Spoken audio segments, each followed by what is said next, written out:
The world is full of diverse, interesting and shockingly different human beings. The paths we walk are completely unique and our experience of life varies immensely. Some of us are born into lives of love and abundance, whereas others are thrust into a world of poverty and pain.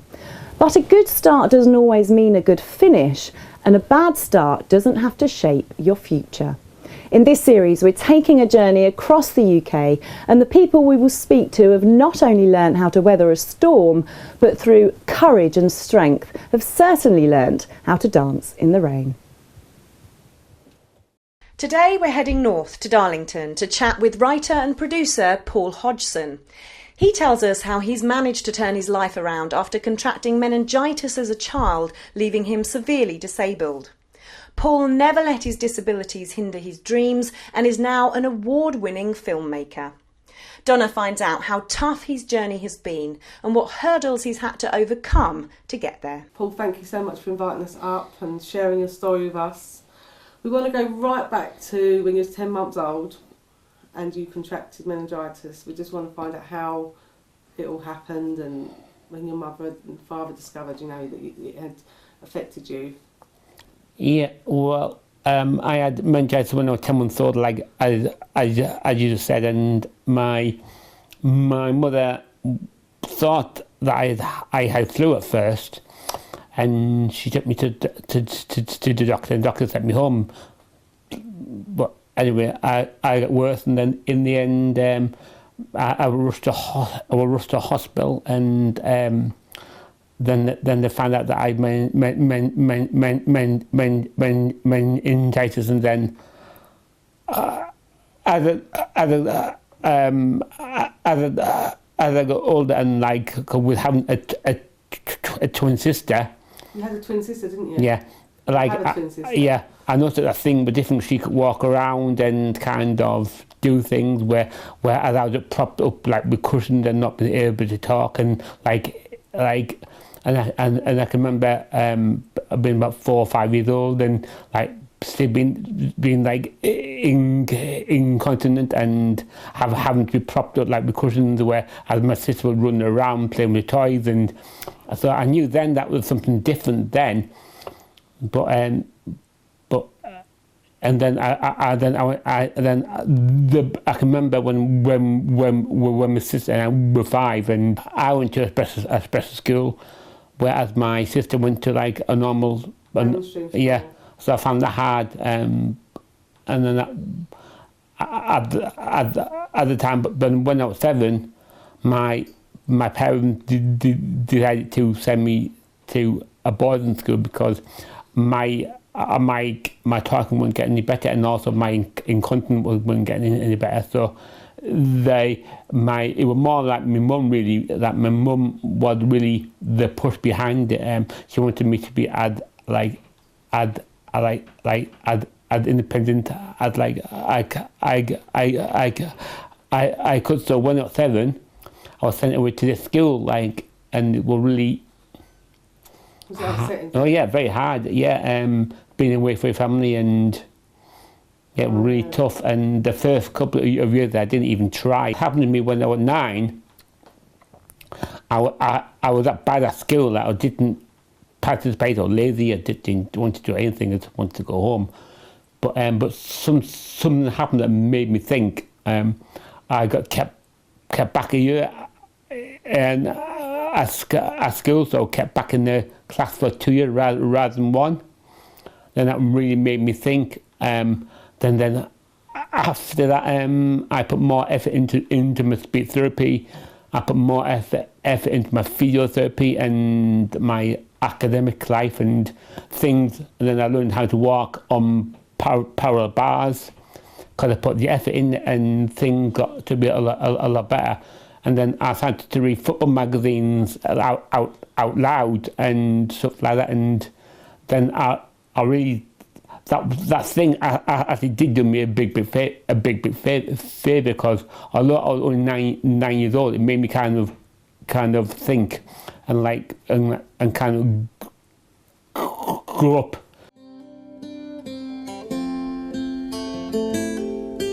I got left behind somehow, but I anticipate now that soon it is all gonna change.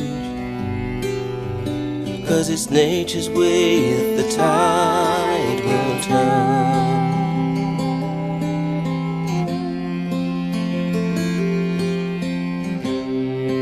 What happened? Why did you suddenly think, do you know what, I'm going to try hard now? Yeah, because I Was you embarrassed or what was no, it was just what a wake-up call. When I got called into the teacher office and said, Paul, like you haven't achieved anything this year. Like you have to work harder. So I'm going to keep you down for like a year. So I was the oldest in the class by over like a year, and so that made me think. And then I said, no, I'm going to have to try harder, and that really made and like as I said earlier, I made a lot more effort with my speech therapy. I made a lot more effort with my physiotherapy, and then I learned how to feed myself. Because before then, I didn't even bother to feed myself. I just let them do it. I kind of like made the decision myself to like change. You've got a real love for football, haven't you? Yeah. Well, actually, that was part of the thing that helped me, because one of the teachers noticed that I liked Down Football Club, so like she started to involve Down Football Club in some of the lessons, and and so that helped. So it gave more of like kept you distracted, give you something to put your energy into. Yeah, it did. Yeah. And so you were reading more magazines. Yeah, and I reading out loud, which was good to get my voice right and Brilliant. So things started picking up from then, didn't they? Yeah. And how was your relationship with your family at that point? Did you used to see them regularly? Yeah, well, I went on most weekends, and my mother was brilliant, but my dad could never quite accept my disability, which was a shame, because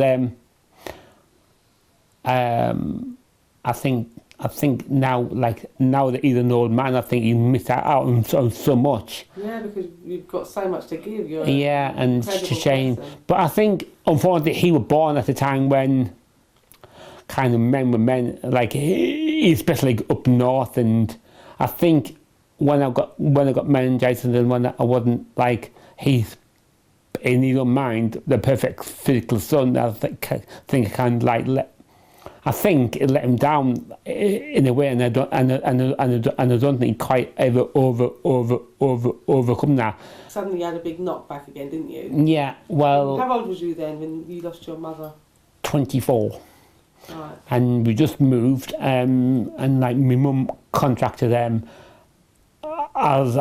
Alzheimer's disease, and my twin sister was very helpful, but some other members of my family weren't as helpful as what they could have been, and I kind of got left like with my mum, and it things got worse and worse and worse, and over 2.5 years, like she kind of got worse and worse and worse, and they kind of saw when she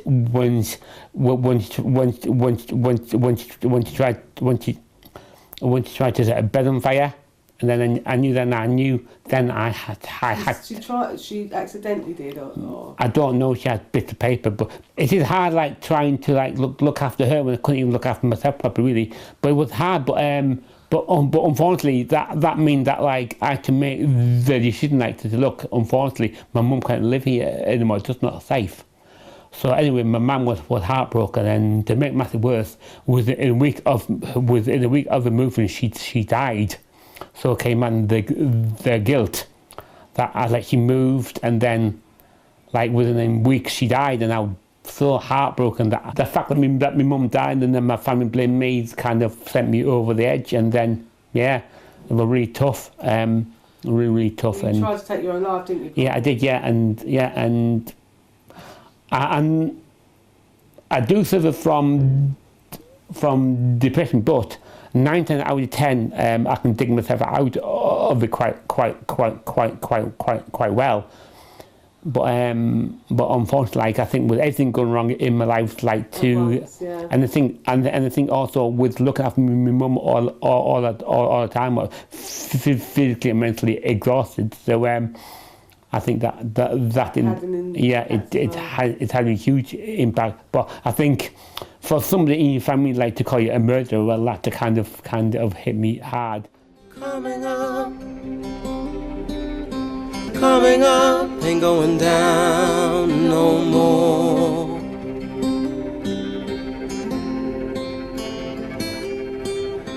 Coming up, gonna walk through every open door.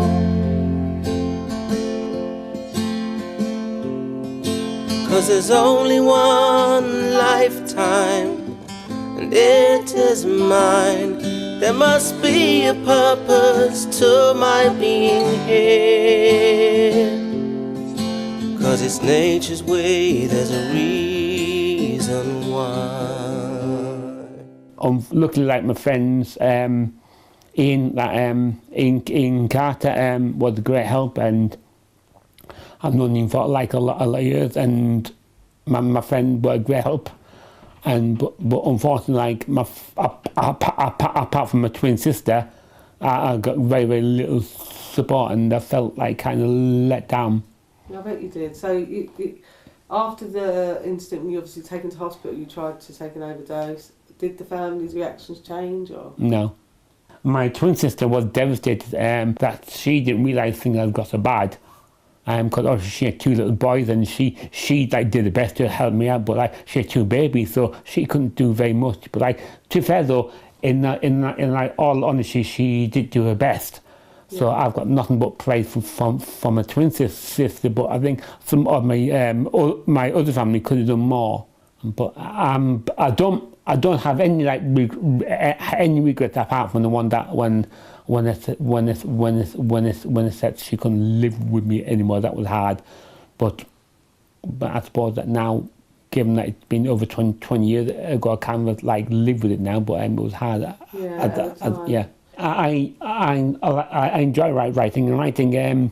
When I first started to write, I wrote a load of notes about my story, and then I wrote some notes, and then I spoke to Mike Javi, and then I did some tapes. Okay, Paul. So you were at boarding school for say 9 years, you say? Yeah. And then what did you do after that? What was your what? Well, my mum wanted me to go to college, but I wasn't ready to like go to college. But I did promise her that I would go at like a later date. But then I got the opportunity. I got the opportunity to work at that Down Football Club as a volunteer, and I was like an order clerk, and I used to send people scarves and hats out, and so I got to know quite a lot. I got to know quite a lot of other players at the time, and the managers. So yeah, a really fun time. And I really enjoyed doing it. But then I thought, well, there must be more to life than this. So then I kept my promise with my mum, and then I decided to like go to college. And then I did a business studies course. Business studies? Yeah, for a year, and unfortunately I got sidetracked by the female sex, and kind of I didn't, but I was all confident in my own ability, so I knew that I could do well. So I missed a lot of the lessons, but I knew that I could do well. But to be fair though, I did kind of put the effort in the last few months, and I came out with nine qualifications. Fantastic. And yeah, so yeah, and that kind of gave me the appetite to do more, and then I got a job working full time at a company called Farmway, and that was really enjoyable. And then I went to college part time, and I did a GMVQ in business and finance, which I found really challenging. And then I did an HND in business and finance. Then I did a management diploma, which is like degree level, and I really enjoyed doing that as well, and I passed them all. So I think my mum was unfortunately she wasn't with me when I got the diploma, but she was over the moon when I got the 9 qualifications early on. I bet she was, and that was such an achievement for you. For someone that was held back at school, you really pushed yourself so far, further than the teachers could have imagined, I guess. Yeah, well, I can remember actually. I went back to school for some kind of event, and they couldn't believe that I got all the qualifications and not working full time, and it's brilliant what you've managed to achieve, Paul. I think, like I said earlier, being put back that year really did do me a big favour, because it made me really realise that being disabled, you have to work hard, and you have to work 10 times as hard as like anybody else, because if you don't, then you won't get anywhere. And having your own autobiography, you've got your book being made into a feature film called Give Them Wings. Yeah. So how amazing is that, and how great does that feel to have got this far? Yeah. And that people are taking your story seriously. Yeah, well, yeah, it is fantastic that when I think back, like how far I've come, but to be fair, I've had a lot of support from help from family, like, and friends, people like Mike Jarvie and like Ian Carter and Sean Cronin recently. Sean Cronin, who recently was in Mission Possible 5, he's become a really close friend, and he believes in you. Oh yeah, I believe in what he does, and we very much like. I like that why we got on so well. What a wonderful, inspirational man he is. So much. There's so much to get across with Paul. So much that he doesn't say, that you can see he feels and he thinks, and it's such an interesting story that he's got to tell, an interesting life that he's had against all the odds, and he's a funny man. Hiya, I'm Jane. I'm your mum's new carer. So can I come in? Yeah. Thanks.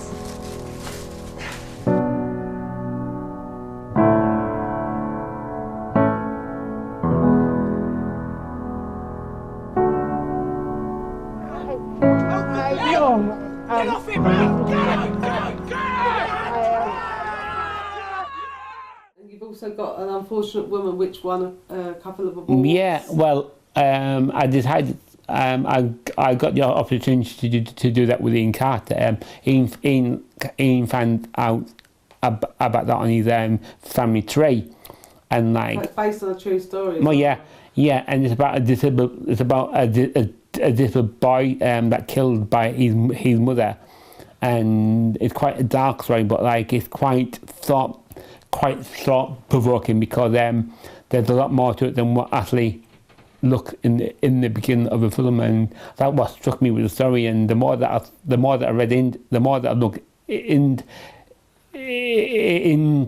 the main character's history, the more that I liked, and the more that I wanted to do it. And so Ian and I wrote that, and then Mag came on board, and she helped us out, and then we got that. Then we got that done.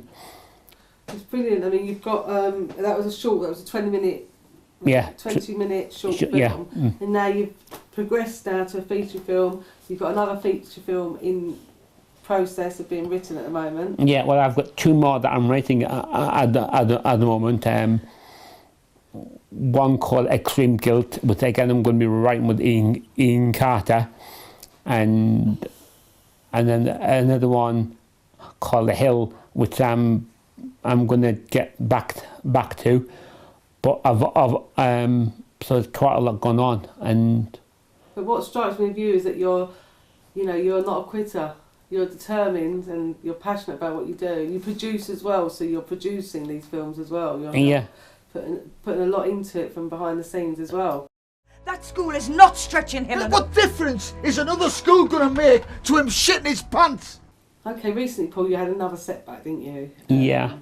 A car crash. Yeah, and it was really, quite a bad one, really. In fact, it was a really bad one. I had to be cut out of the car, which was quite scary, and it kind of knocked me back physically, and also quite a lot mentally, like as well.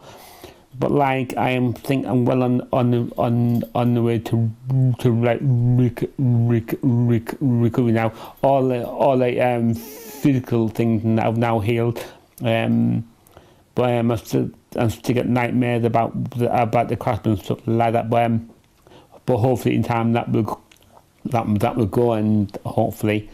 But so it was very, very traumatic at the time, and I wouldn't wish it like on anybody. Yeah, but you've you know, you're like you said, you're feeling better slightly. You're coming back. You're getting back into your project. I know you've been putting a lot more energy into the film. So does that help you? Is this keeping? Yeah, definitely. Yeah. Is this sort of driving you and keeping you? Yeah. But like I think the main driving force now is to get these films done properly, and that my main aim in life is to get Given Wings over the line. Because we're very, very close now. I know that we are very, very close, and I'm sure we will do it in the next few months. Well, that would be an amazing achievement to see that on the big screen. Yeah, it would be. Yeah. It would be absolutely fantastic. And then you could really, the message would get even further out, so you can inspire people that, you know, like yourself, find themselves in a difficult situation. And it's people like you that give them the hope that... Yeah, well, I would say never give up, because if you give up, you won't get nothing. And I think you have to... You have to have the determination, you have to have the drive and something like that, because it is important that, like, especially I found from a very, very early age that being disabled, you have to put more effort in to be even noticed. And I think as long as you are prepared to do that, and I think eventually, like, you will succeed. Yeah, and you're great proof of that. I think so. Yeah, I like to think so. I'll do my best. Well, you've got 2 books and a film, yeah. And you're writing more, so I really do wish you all the best, Paul. Okay, thank you very much indeed. Thank you.